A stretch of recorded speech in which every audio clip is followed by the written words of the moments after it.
After Tony Stark's visit to the Brasier home, searching for answers about Blue Marvel, everything changes. Shortly after Stark leaves, Mrs. Brasier calls her husband at the University of Maryland, her voice trembling. "They're looking for you," she says, finally revealing a truth that Adam thought was buried forever. Back home, she begins to confess the secrets that began decades earlier, back in the 60s. Inside a Pentagon office, General Mason sits across from a young Agent Marlene Frazier. "I'll be honest, Ms. Frazier," he begins, "this isn't an easy assignment. A Southern woman like yourself. How do you feel about colored people?" Frazier finds the question bizarre. "I really never thought about it." Mason turns toward the window, his tone cold. "They're different from us, Agent Frazier. Different culture, different values. But we need someone close to the subject. Adam Brasier, better known as Blue Marvel." Frazier's eyes widen. "You mean that Blue Marvel? How close do you want me to get?" Mason smirks and asks bluntly, "Do you have a fiancé?" When Frazier quietly says no, Mason nods. "Good." Now in the present, Adam listens to every word of his wife's confession. The air between them is heavy. "So you're telling me," Adam says softly, "that all this time I was just an assignment? A test subject you reported on to your superiors?" Marlene lowers her head. "Only at the beginning, before we were in love."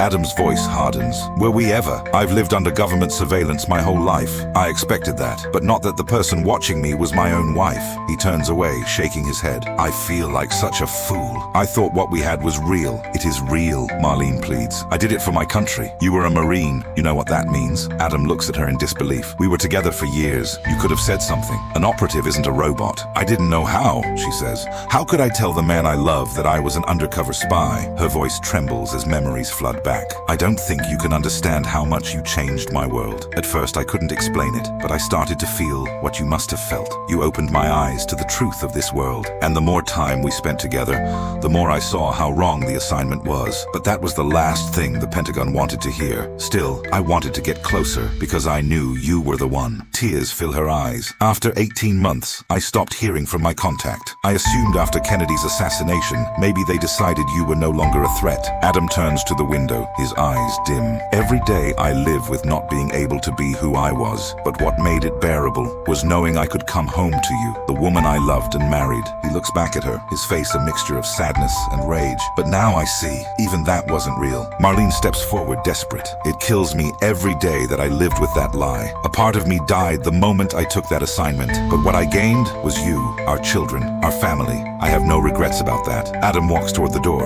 "Where are you going?" Marlene asks, reaching for him. He turns to her and asks coldly, "Your name?" She looks confused. "What?" Adam's voice deepens. "Your real name." Through tears, she finally whispers, Marlene Frazier." As he is taking off, Adam looks at her for the last time and says, "I think I would have liked this, Marlene.